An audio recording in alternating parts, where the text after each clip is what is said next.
Imagine a world where a child's last hope isn't a hero, but a villain. An orphan girl, stripped of everything, walks into the lion's den of a mafia boss. Not to seek revenge, but to beg for an impossible favor. You won't believe what happens next when her raw vulnerability cracks his heart and soul, setting off a chain of events that changes their lives forever. The rain hammered against the cracked windows of our tiny apartment, each drop echoing the emptiness that filled my heart. I was 12 years old, huddled in the corner of what used to be my home. Mama had been gone for 3 days now. The cancer took her slowly, painfully, until there was nothing left but memories and silence. I pressed my face against my knees, tried to muffle the sobs that wouldn't stop coming. The landlord's note on the door said I had 2 days to leave. 2 days before I'd be on the streets with nowhere to go. No family, no friends, no one who cared whether I lived or died. That's when I remembered the stories Mama used to tell me about the man who ruled our neighborhood from the shadows. Mr. Vincent Moretti. They called him the Iron King. Everyone feared him, but Mama once said he had a daughter my age. Maybe, just maybe, he'd understand. It was a desperate thought, but desperation was all I had left. The next morning, I stood outside Moretti's restaurant, the Golden Rose. My worn-out shoes were soaked from walking through puddles, and my thin jacket did little against the cold wind. The building loomed before me like a fortress, its red brick walls seeming to pulse with hidden dangers. 2 men in dark suits guarded the entrance, their eyes scanning the street like hawks searching for prey. I took a deep breath, gathering every ounce of courage I could find. What was the worst that could happen? I was already dying inside. At least this way, I tried. I walked forward, my legs trembling with each step. The guards noticed me immediately, their hands moving toward their jackets. But I didn't run. I couldn't. This was my only chance. I need to see Mr. Moretti, I said, my voice barely above a whisper. They looked at each other, then back at me, confusion replacing their initial hostility. Kid, you lost or something? The taller guard asked, his voice surprisingly gentle. I shook my head, fighting back tears. Please, I just need 5 minutes. It's important. The shorter guard knelt down to my level, studying my face. What's your name, little one? Lily Patterson. My mama just died, and I have nowhere else to go. I heard Mr. Moretti might help. They exchanged another glance, this one filled with something I couldn't quite read. Pity? Concern? The tall guard pulled out a phone and spoke in hushed tones. Minutes felt like hours as I stood there, shivering. Finally, he nodded. Boss says he'll see you, but only for 5 minutes. Don't waste his time. They led me through the restaurant's main dining area. Even in the morning light, it sparkled with elegance. Crystal chandeliers hung from the ceiling, and the tables were set with pristine white cloths. We walked through a hallway lined with photographs of Moretti's family, and what I assumed were important moments in his life. At the end stood a heavy wooden door. The guard knocked twice, then opened it. Mr. Moretti, the girl is here. I stepped inside, and my breath caught in my throat. The office was massive, with floor-to-ceiling bookshelves and a desk that looked like it cost more than everything I'd ever owned. Behind it sat Vincent Moretti himself. He was younger than I'd imagined, maybe in his early 40s, with dark hair graying at the temples and eyes that seemed to see right through me. He wore an expensive suit, but his tie was loosened, giving him a slightly less intimidating appearance. Sit, he commanded, gesturing to a chair across from his desk. I obeyed, my hands clasped tightly in my lap. He studied me for what felt like an eternity before speaking. My men tell me you're an orphan, that your mother just passed. His voice was deep, controlled, revealing nothing of what he might be thinking. I nodded, unable to form words. And you came here because you think I can help you? Again, I nodded. Do you know who I am, Lily? What I do? Yes, sir. Everyone knows. But my mama once told me you had a daughter. I thought maybe you'd understand what it's like to care about a child. Something flickered in his eyes. So brief, I almost missed it. Pain, perhaps. Or memory. He leaned back in his chair, fingers steepled under his chin. My daughter would have been your age. Would have been. The words hung in the air like ghosts. She died 4 years ago. Leukemia. My heart cracked a little more. I'm sorry, I whispered. He waved a hand dismissively. Why should I help you? The question should have frightened me, but instead it made me angry. Not at him, but at everything. At the unfairness of life. At being alone. At having to beg a stranger for help. You shouldn't, I said, my voice stronger than before. You don't know me. You don't owe me anything. But I'm asking anyway because I don't have anyone else. I'll work. I'll clean. I'll do whatever you need. I just need a place to stay and food to eat. That's all. Moretti's expression didn't change, but I saw his jaw tighten. How old are you? 12. I'll be 13 in 2 months. He stood up and walked to the window, hands clasped behind his back. The silence stretched between us, heavy with unspoken thoughts. I waited, my heart pounding so hard I could hear it in my ears. Finally, he turned back to me. You remind me of Isabella, my daughter. She was brave like you, stubborn too, always standing up for what she believed in, even when it scared her. He returned to his desk and pressed a button on his phone. Angelo, come to my office. Within seconds, an older man with kind eyes entered. He looked at me with curiosity but said nothing. This is Lily. She'll be staying at the estate. Set up the room next to Isabella's old bedroom. Get her whatever she needs. Clothes, school supplies, everything. Angelo's eyes widened, but he simply nodded. Of course, boss. I couldn't believe what I was hearing. You're really going to help me? Moretti's expression softened, just barely. I'm going to give you a chance. What you do with it is up to you. But understand this. I expect respect, honesty, and hard work. Can you give me that? Tears streamed down my face as I nodded. The Moretti estate was like something from a fairy tale. Tall iron gates opened to reveal a mansion surrounded by perfectly manicured gardens. Angelo drove me there in a sleek black car, making small talk about the weather and asking gentle questions about my mother. I learned he'd been with the Moretti family for 30 years, serving as both butler and trusted advisor. Mr. Moretti is a complicated man, Angelo said as we pulled up to the house. But he's fair, and despite what people say, he has a good heart. You'll see. A woman named Francesca greeted us at the door. She was plump and warm, with flour dusting her apron. So, you're the little one, she said, pulling me into a hug that smelled like cinnamon and vanilla. Come, let me show you your room. Then we'll get some food in you. You're too thin. The room took my breath away. It was bigger than our entire apartment had been. A 4-poster bed dominated the space, covered in soft purple blankets. There was a desk by the window, a bookshelf already filled with novels, and a closet that Francesca said would be stocked with clothes by morning. Isabella's room is right next door, she said softly. Mr. Moretti keeps it exactly as she left it. Sometimes I catch him sitting in there, just remembering. That night, I lay in the softest bed I'd ever known, staring at the ceiling. Part of me expected to wake up and find it was all a dream. But it wasn't. Vincent Moretti, the feared Mafia boss, had taken in a desperate orphan, not out of obligation, but because I reminded him of the daughter he'd lost. I made a silent promise to both him and Isabella's memory. I wouldn't waste this chance. The next few weeks passed in a blur of new experiences. Moretti enrolled me in a private school where the other kids wore designer clothes and talked about vacation homes. I felt like an imposter, but I studied hard, determined to prove I deserved this opportunity. Moretti himself remained distant. He'd ask about school during dinners we shared 3 times a week, but the conversations never went deeper. It was like he wanted to help but didn't know how to connect. Then came the night that changed everything. I woke to shouting downstairs.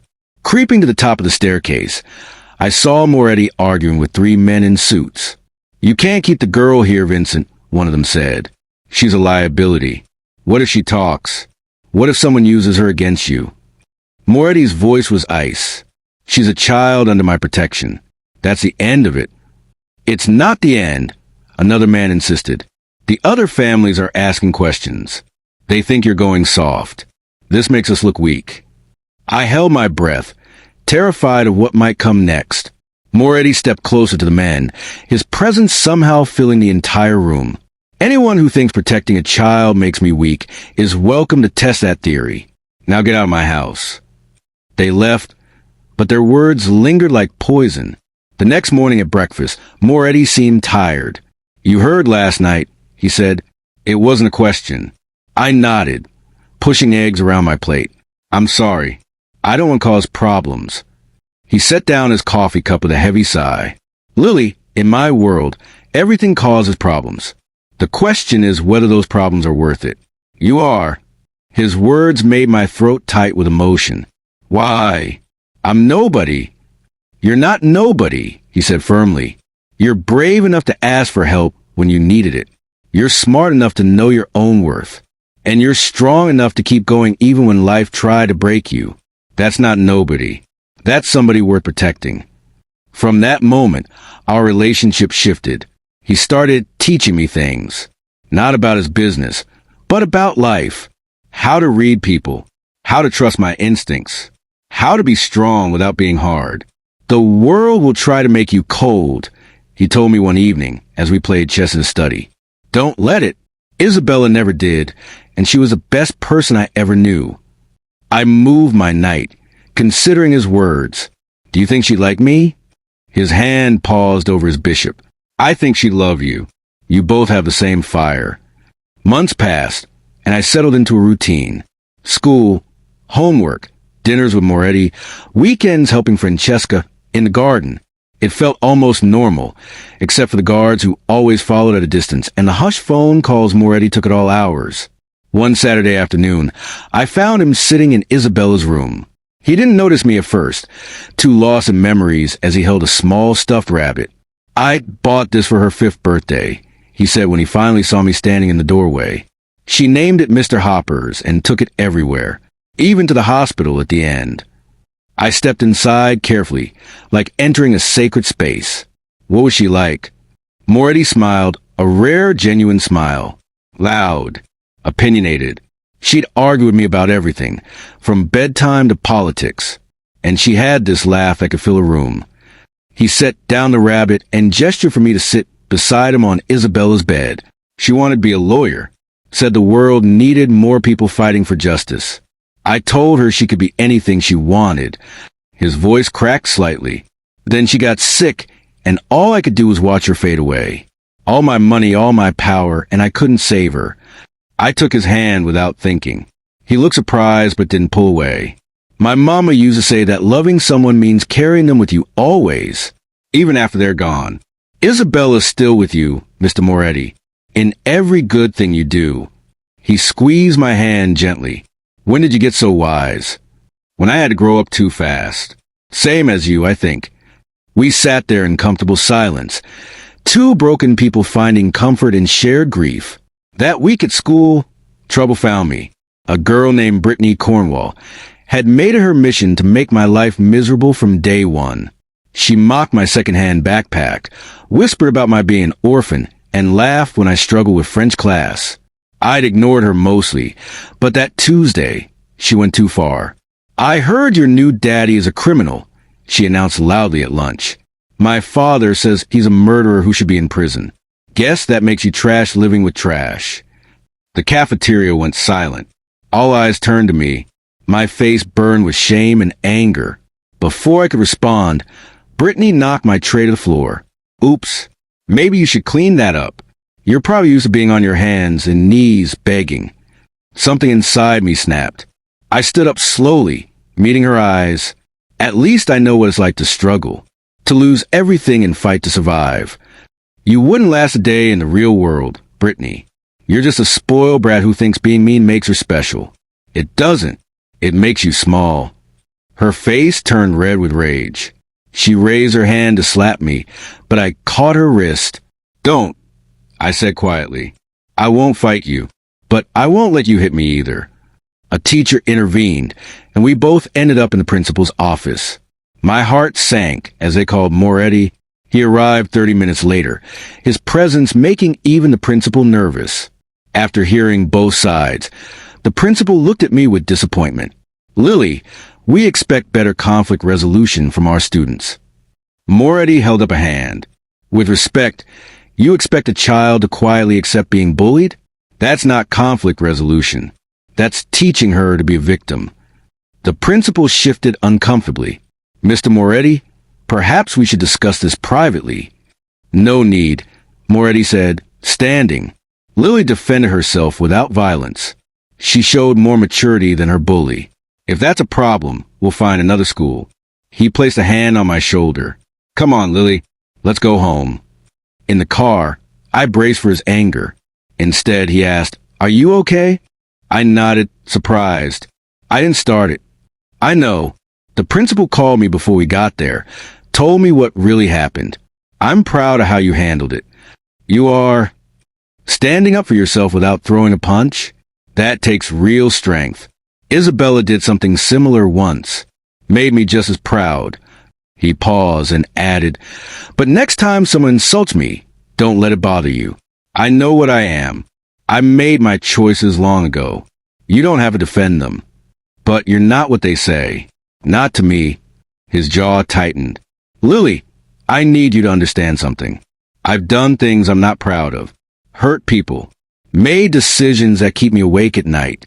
I'm trying to be better, especially for you, but my past doesn't disappear. I thought about that carefully. Mama used to say that people aren't just one thing. They're complicated. Good and bad mixed together. You've been nothing but good to me. He pulled the car over, turned to face me. You have a kind heart. Don't let my world corrupt it. Promise me. I promise. If you promise to keep being in my life. Something shifted in his expression, a wall crumbling that I hadn't even known was there. You become important to me, Lily. More than I expected. More than I probably should allow. But I can't seem to help it. Because I remind you of Isabella? At first, yes. But now, you're your own person. Brave and stubborn, and frustratingly optimistic. You make me want to be the man Isabella thought I was.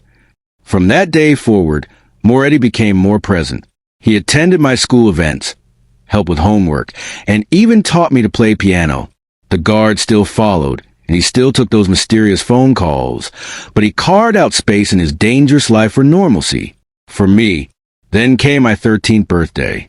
I woke to find my room decorated with purple balloons and a pile of presents.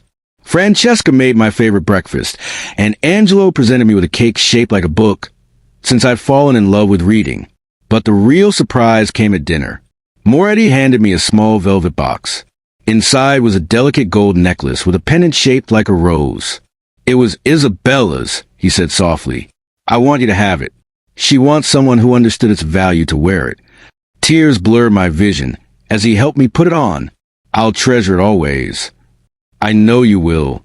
He cleared his throat, looking uncharacteristically nervous. There's something else. I've been thinking about making this arrangement more official, more permanent. My heart stopped. What do you mean? I want to adopt you, Lily. If you'll have me as your father. The world tilted. I dreamed of belonging somewhere, to someone, but never thought it could really happen. You want to be my dad? I know I'm not perfect. I know my life is complicated and sometimes dangerous. But you brought light back into this house. Into my life. I can't imagine it without you now. I launched myself at him, wrapping my arms around his neck, as I cried. Yes. Yes, 1,000 times yes. The adoption process took 6 months. Moretti had to pull strings and call in favors.